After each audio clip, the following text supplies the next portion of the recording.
Today, we're talking about 4 fatal mistakes to avoid in youth ministry.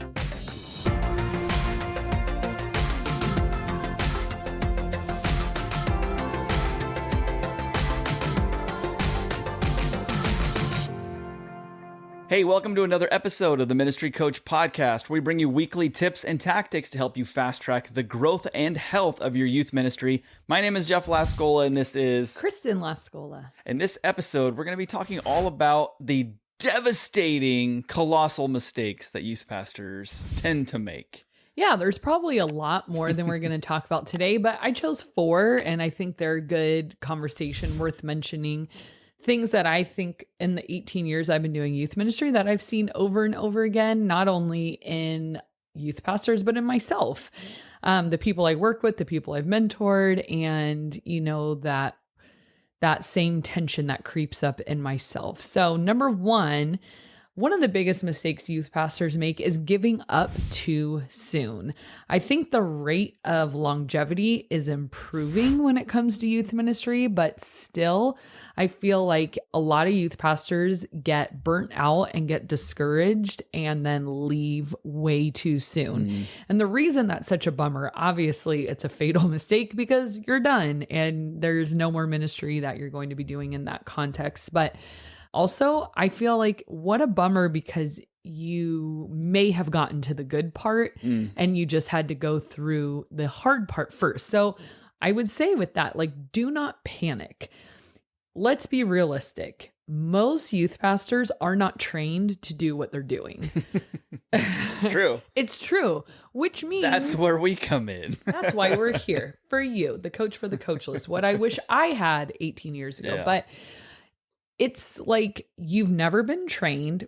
You probably were young and fun and the kids liked you and the youth or the senior pastor saw some gifts in you, which were all probably true gifts, and then sort of threw you into a leadership position. And then when you flounder, you think, I'm not meant to do this. Right. Well, no, it's just you probably have some raw gifts and you don't have anyone coming alongside and refining you. Again, that's where we come in. So take the long view of ministry. Don't panic when you fail and don't give up too soon because everybody is going to have an event that sucks. Yeah. Everyone's going to have attendance that fluctuates and starts to mess with your mind of where is everyone? I'm failing. Nobody wants to come. We're not doing a good job. We play those mind games all the time. And it doesn't mean you're not doing a good job. It means some things might need to be fixed or adjusted. That's why you have to have the long view. So every failure that you have is an opportunity to learn from it. I remember throwing a girls' event and it was me and Tracy, and we we're going to do this Valentine's craft night with the girls and have treats. And we had these craft tables and the girls were going to come. Guess how many girls showed up? You and Tracy. Yes. And one student. Well, she got a lot I think of attention. She might have brought a friend. It was her and a friend. And I was just oh my gosh, where is everyone? And that was a pretty discouraging time in ministry. Just we're throwing this stuff. I think we're doing things people want to do and be involved in. And we're trying to reach out and do ministry and no one's picking up what we're putting down. Yeah. And that was one of those times where you leave and you're embarrassed and you're defeated and you just question everything. Maybe I'm done. Maybe someone else would step into this and just blow the doors off this thing. Right. And then you start looking at other churches. Well, what are they doing? And am I missing something? And, I feel just trust that you will get better when you're putting in the effort. Just don't give up too soon.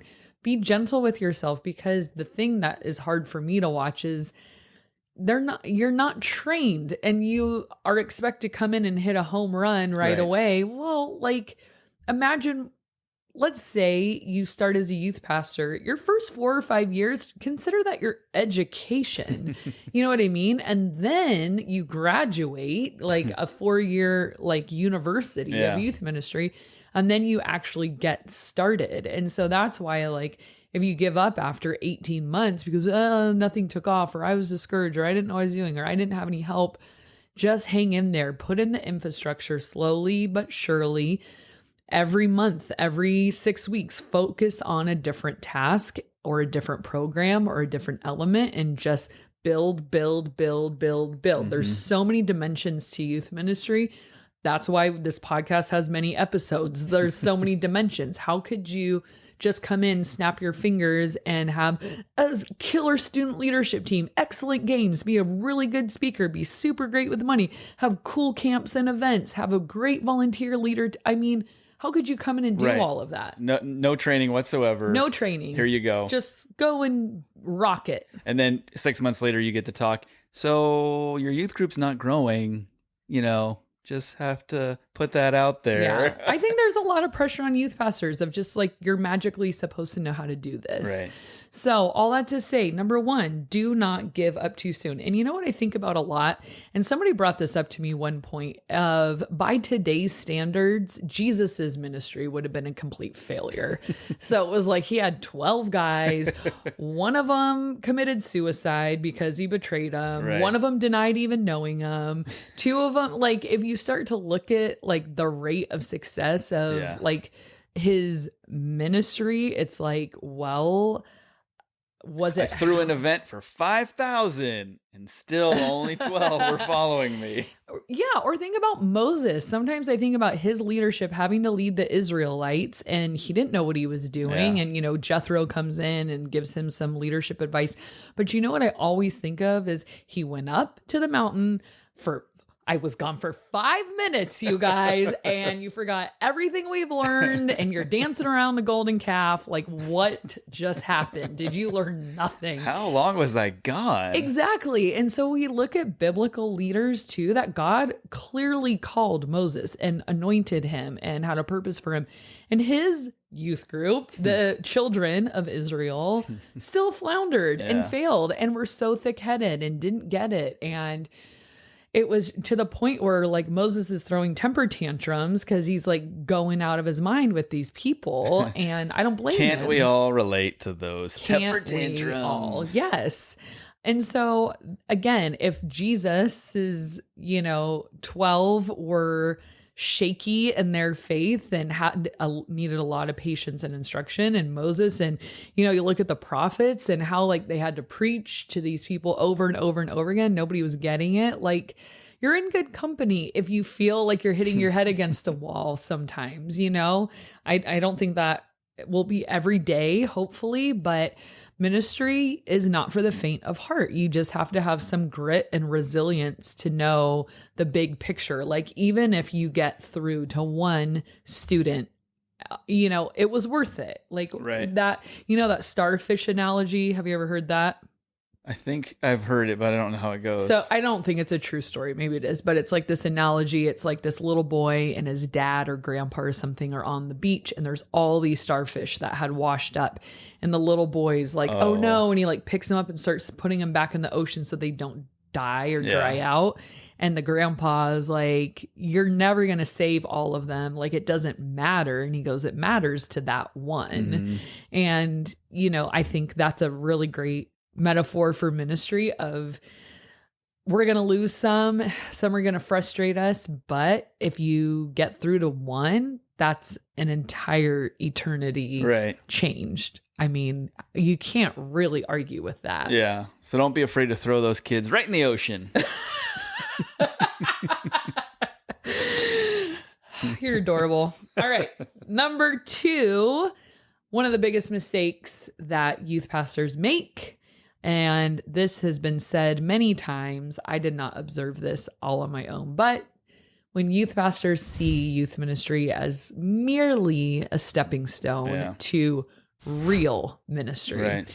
And that's like the classic conundrum, I feel like, for youth pastors of like, well, I can do this for a few years and then I'm going to go and start my own church, or I'm going to be a senior pastor, or I want to do adult ministry. And now the caveat with that is, if that is literally where God is calling you, listen and go. Like, he might be like preparing you in this time for something else in the future. That's fine. People move in ministry all the time. But there is also a mindset of, even in youth ministry, of like, they're just kids, or this isn't my real thing. And you're just anticipating, waiting for when you're going to be released into the big waters, Right. you know? And I would argue that youth ministry is actually the hardest ministry, one of the hardest ministries in the church. Like it's not like, oh, like, you know, baby ministry, and then you're going to graduate to real ministry. You know, statistics show that if people are going to accept Jesus, most of them do so by age 12 or 13. Right. So the most developmentally heavy period in someone's life. I mean, when you're an adult, you do change and transform, and God gets a hold of people's hearts in different ways. But as far as like a most developmentally dense period of your life is adolescence. You know, like the difference between a first semester 8th grader and a second semester 8th grader is huge. Like they're developing at such a rapid rate. Yeah. And along with it, their faith and their questions and their worldview and attitudes. And their basis for truth for the rest of their life. And you get to be a part of that. Right. So this is not a stepping stone. This is like the gauntlet of ministry. And youth ministry tends to be just a little grittier and a little messier because of where they're at developmentally and the conversations that happen. And like senior pastors very rarely have to discipline an adult. You know what I mean? Maybe once in a while some weirdo, but it's like it's this constant life on life thing, and they need a lot of attention, you know. They want all of you all the time, and it's like not this stepping stone thing. In fact, senior pastor, that feels maybe like retirement to me, you know, of like, oh, I get to teach and like have an office and no one's coming in all the time. Like it's just a different pace for sure. So yeah, I don't know.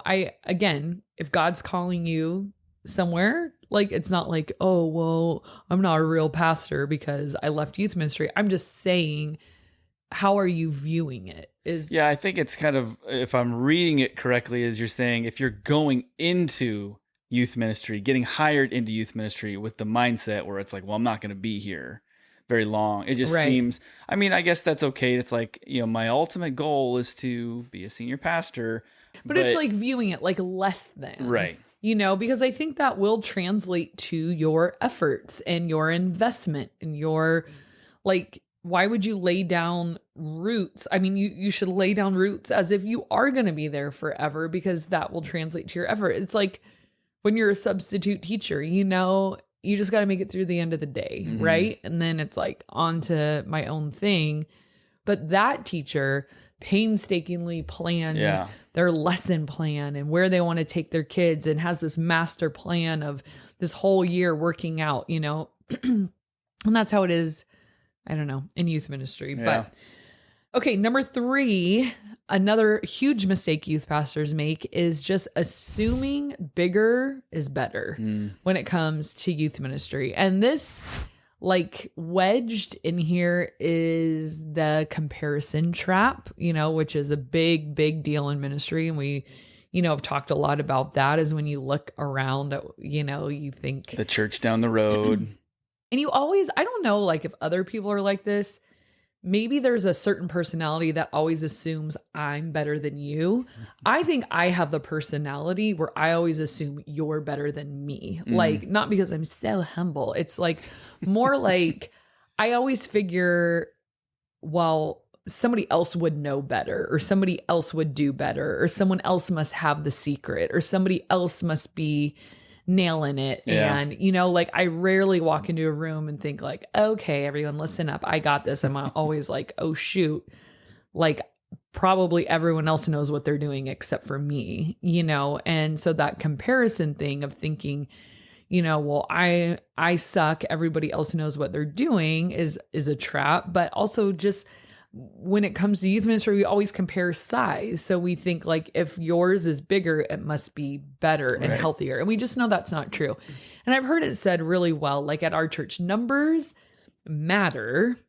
Numbers tell a story. They just don't tell the whole story, you know, because you can be a very small youth ministry and be a very healthy youth ministry, But then on the other side, you could argue, well, healthy things grow, but it's just, and that's what I mean. It's like, well, they tell us something, they just don't tell us everything. So I would say wherever you're at numbers wise, don't give into this false fantasy that if we were only 100 kids, we would be happy. It will be bigger.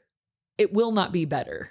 And I think that's what, unless it's purely to stroke your ego, and then you'll be happy, because I wanted an ego boost. But if we're just going purely off of ministry, you can make the argument, yeah, more people are being reached. Right. Yes. Then we're sweet. I want to reach 100 kids for Jesus. I want to reach 200. I want to reach 1 million, for Jesus. But when just sitting in that position of youth pastor, you will not enjoy your job more on a daily basis just because you have a lot of kids. It will not be better. It will be bigger and it will be more complex. So my advice is just enjoy where you're at with who you have and really just dive into those relationships. And we always want to posture ourselves for growth. We're always talking about that on this podcast. We're never just wanting to stay stagnant. But what I am saying is growth is not the end all be all of youth ministry satisfaction. Right. That's not the only goal. Now, health always over growth. Yeah. I don't know if you guys have ever noticed, and if you're watching on YouTube, in the intro, a clip there kind of comes up and it says health over growth, because that should be number one. And growth again, would be number two. Healthy things grow. So don't just worry about, I want to grow. I want to be big. I want this place to be packed out. Great. That's a great goal. But let's work backwards. Why don't you just create a super healthy, dynamic environment and just sit back and watch the growth happen? Because if you're painstakingly, every day I have to put a flyer in everyone's mailbox and hear ye, we have youth group and sandwich board and sign flip, make sure everybody knows. Do people do that? I probably, I don't know. I'm just saying is it healthy? And if it isn't, that might be why you're not growing. So why don't you start there, but don't give into the fallacy that bigger is going to be better. Right. Because if it's unhealthy and it grows for some reason, well, now you just have a mess on your hands because it will get harder. We had a friend, and I'm going somewhere with this story, but we had a friend one time. I had asked her because she was single, and we were talking to her. Are you happy? She said no, and I said, okay, if you were to pick from these 4 sections or 4 stations in life, how would you order them? 1 being married and happy, 1 being married and unhappy, and then 1 being single and happy, single and unhappy. I said put those in order. She put married and happy, and then number 2, married and unhappy over single and happy. I remember you telling me that. And I was shocked because to me, the happy is the healthy. Yeah. Where same thing in youth ministry, it's ideally you'd be a huge ministry that's healthy. Yeah. But your next best thing would be a small ministry that is healthy, because you don't want a large ministry that's unhealthy. Right. That's and horrible. Keep in mind, so that might be worse than a small ministry that's unhealthy. 100% worse, because then it's just you're multiplying your unhealth. Right. But what we talked about in the beginning of you may or may not know what you're doing. So when I look back at my trajectory of growth in youth ministry, my leadership was small and my youth ministry was small. My leadership grew a little, the ministry grew a little. And I watch it now in hindsight and I'm like, it was gradual, but it was on pace of my capacity for leadership and health. As it grew, the ministry grew. But if I were to have to inherit the ministry I'm running today, year 1, my wheels would have come off. Yeah. I would not be able to run what I run today all those years ago. All that to say, then your growth and your personal health as a leader and a youth pastor, those things may grow on pace for you as well. Maybe you're not ready to run 150 student with a 30 leader team and 4 interns, and maybe your leadership's not ready for that. So posture yourself, again, education, years, longevity, long haul, continue to posture yourself to learn, to grow, to put these things in place on pace with your leadership so that, like you said, it can be big and healthy. And those two, what are they called? Axis, they intersect and it's perfect, rather than you're in over your head. And I've seen that happen where it's like someone says they have certain experience in youth ministry and they get hired, and it's very clear they do not have experience in youth ministry, and the wheels come off within a year, and they're leaving, asked to step down, they quit, whatever, they get the boot, because it's very clear their experience does not match the size and complexity of the ministry that they're stepping into. So you might need to have kind of like that humble heart check too of, well, what is the level of my leadership? And if I want my youth ministry to grow, I think my leadership needs to grow first. Again, always, always, always health, over growth every time. All right. And then number 4, and lastly, another huge mistake youth pastors make is not caring for their team. We've done a lot of episodes on how to care for your team, but just know if you have leaders, you live and die by your staff. You cannot do ministry alone. Speaking of posturing yourself for the future, that like Chinese proverb or something, it's like, if you want to go fast, go alone. If you want to go far, go together. So you need people, and the way you're going to keep people is caring, and taking care of your team. So whether that's your volunteers or your interns, honestly, sometimes I feel like those need to be priority over students, of like, students are going to come and go. I'm going to get you for 3 years or however long your ministry goes. However long they last in high school. I get 3 years with you. I would hope to have 12 years with my volunteers. And I have in the past. Like, I think my longest running volunteer, he was with me for 12 years in junior high. And it's beautiful because they're people that run alongside you and support your ministry. They encourage you like nothing. They get it. They are like your duplicate, and the health emanates. Right. And bonus, you don't have to keep training them over and over and over exactly. again. Onboarding is a not fun process sometimes. So I had a huge influx of new leaders this last season. I'm like drowning in like, oh wait, who's their application in, and who's gone through training, and who's gotten live scanned. Like it's a lot all at once, but you want to keep people as long as possible. So bottom line, serve them. You have to serve and value your people.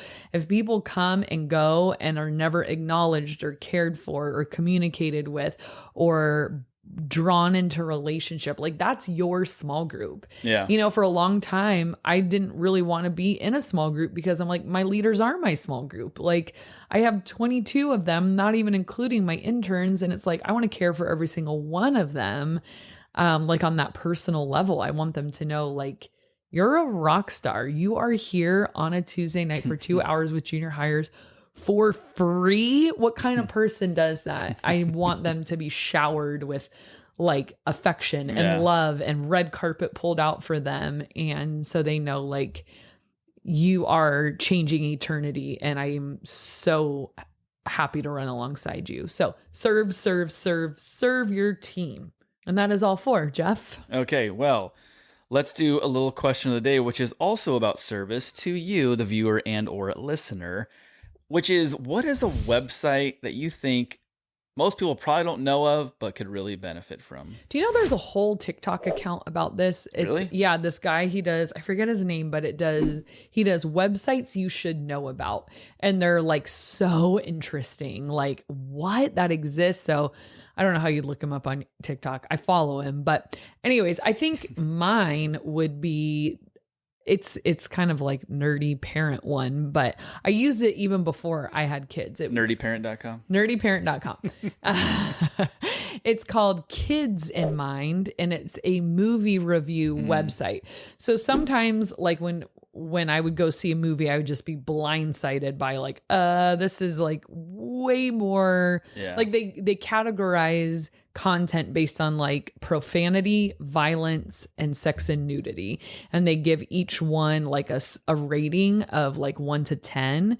And then they kind of describe like, well, it's this many F words, this many whatever. And then you decide, do I want to see an acceptable amount of F words for my child to watch? Right. But it's meant for parents, but I used it for myself. Like, okay, is this a movie that I really want to see based on like what the content is like? Because I just got so tired of being blindsided by like inappropriate scenes over and over again. It was just like, this is not how I wanted to spend my money or my time. And it's too late because here I am. So I always check that before I go see a movie. That is a good one, especially for you parents out there. Yeah. Mine is different, but equally as important is McBroken.com, which is a website that will tell you whether or not the ice cream machine at your local McDonald's is working or not, which I think is really important because how many times have you been in that fast food line? We just gave up after a while because we have one that's like a couple miles from our house. We'll be like, let's go get Always an ice broken. cream. And then we would go get wait in the line. car. And then once you're there, you're like, well, now what do I'm not ready for food, or not ready for food. I'm not like looking for a meal. I just want an ice cream. I want a hot fudge sundae. And you're telling me there's all these theories out there that they're not really broken. Like, how could it be broken that often? I could see it being like, maybe if people don't order it that much, maybe the employees are like, I don't want to clean this. Let's just say it's broken. Right. Like, at the end of the night, I don't want to clean it. So let's not use it. Like when I used to work at Wetzel's Pretzels, like I would be closing and I would get rid of all the pretzels and they'd be like, can I have a cinnamon something? I'd be like, we're out of them.